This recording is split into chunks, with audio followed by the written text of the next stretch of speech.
జైల్లో విచారణకు అనుమతిని నిలిపేయండి, జైల్లో నన్ను విచారించొద్దు ప్లీజ్ అని అడుగుతున్నది.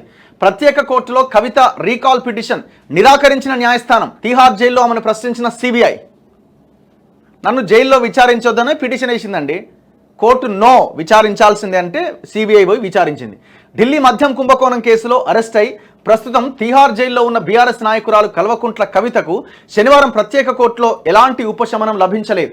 తనను తీహార్ జైల్లోనే విచారించేందుకు సిబిఐకి అనుమతిస్తూ శుక్రవారం జారీ చేసిన ఉత్తర్వులను వెంటనే వెనక్కి తీసుకోవాలని కోరుతూ దాఖలు చేసిన పిటిషన్ను రౌజ్ అవెన్యూలోని ప్రత్యేక కోర్టు తిరస్కరించింది. మరోవైపు సిబిఐ అధికారులు తీహార్ జైలుకు వెళ్లి ఆమె స్టేట్మెంట్స్ రికార్డ్ చేశారు.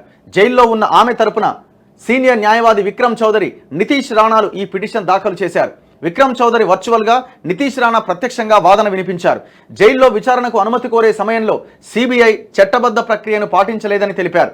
కవితకు ఎలాంటి సమాచారం ఇవ్వకుండా శుక్రవారం కోర్టులో సిబిఐ పిటిషన్ వేసిందని చెప్పారు.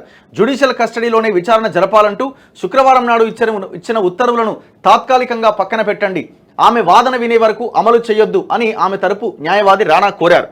పిటిషన్ కాపీ కూడా తమకు ఇవ్వలేదని విక్రమ్ చౌదరి చెప్పారు. ఇదంతా కవిత పరోక్షంలో జరిగిందని, అందువల్ల నిబంధనలకు వ్యతిరేకమన్నారు.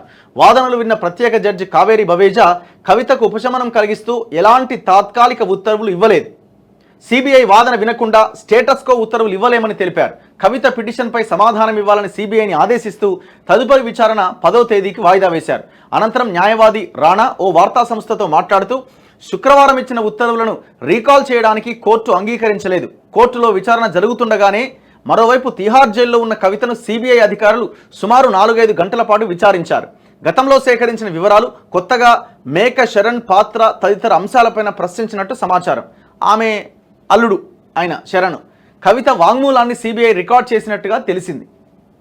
ఇట్లా కల్వకుంట్ల కవితను నిన్న సిబిఐ విచారించి ప్రతిదానికి ఈమె నన్ను విచారించొద్దు అంటది. మరి గతంలో ఈడీ వస్తా అన్న కూడా లేదు నా ఇంటికి వచ్చి విచారించాలా, సిబిఐ లేదు నన్ను ఇంటికి వచ్చి విచారించాలా. ఇప్పుడు మళ్ళీ జైల్లో విచారణకి సిబిఐ వెళ్తే లేదు నన్ను విచారించడానికి వీల్లేదు. మళ్ళీ బయటకు వచ్చేమో పిడికిళ్ళు ఎత్తుతుంది, విక్టరీ సింబల్ చూపిస్తుంది, ఇది పొలిటికల్ అరెస్ట్ అంటది, ఏవో చెప్తా ఉంటారు మళ్ళీ.